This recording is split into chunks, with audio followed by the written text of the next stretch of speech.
Mr. Mosley? Yeah, Mr. Mosley, come on up, please.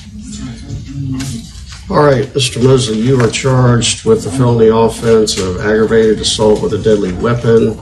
A warrant for your arrest was issued, and like you've heard me tell the other gentleman, that just means that a judge has already found that there's probable cause to detain you, okay?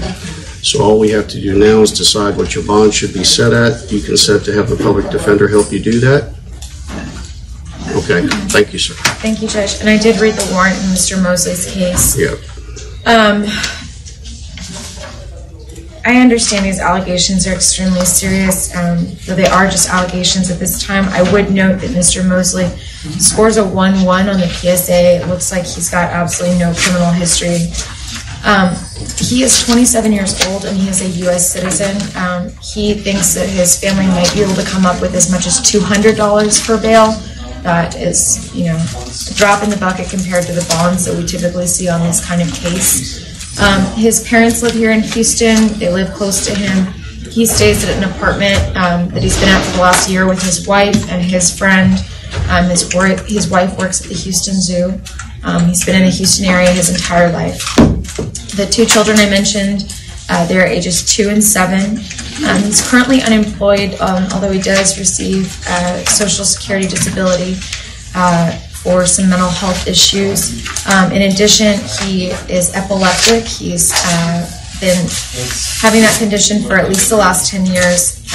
He reports that his last seizure was yesterday, and he does take medications for that, although he's not been getting them yet in the jail since he just got put in. He reports that he can get a ride to court with his wife, who has a car, and as I mentioned, he has only $200 to afford bond. I'm asking that the court set the bond in accordance with the schedule, no higher than $30,000, although we ask, of course, that you consider slightly lower, but certainly no higher than $30,000 in light of his lack of criminal history, strong ties to Houston, and his inability to afford anything higher, Judge. All right. What says the state? Your Honor, the state filed a motion requesting a $250,000 bond as the defendant violently attacked a stranger by strangling the complainant with a trash bag, by striking the complainant with his hands, by stomping the complainant with his feet. The complainant lost consciousness and was hospitalized as a result of this attack. Officers consider this defendant extremely dangerous. The state is requesting a $250,000 bond. In addition, the state is requesting the additional conditions of no contact with the complainant or Memorial City Mall, no weapons, random urinalysis, no alcohol or drugs, and a GPS monitor and a curfew be imposed. Okay.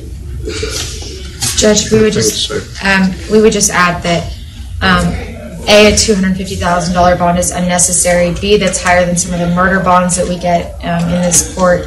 And we would re-urge our request for a $30,000 bond. This is certainly enough to keep him in custody. Should he ever be able to make bond, it will be enough to ensure his appearance in court. But again, with $200, I do not believe he will be able to make a $30,000 bond, Judge. All right, I have read the warrant too, so considering the nature and circumstances of those allegations, I'm going to set his bond at $100,000. That's going to be referred to the judge in the 183rd District Court. Sir, when you get to that court, you obviously can ask that judge to reduce the bond. She'll have more information concerning you and your case when you get there. So she'll have a better idea of what's going on than I have right here. When you get to court, will you be asking for a court-appointed lawyer, sir? Okay. And are you a U.S. citizen, sir? All right, sir. Thank you very much. If you would step to your left and see the deputies, please.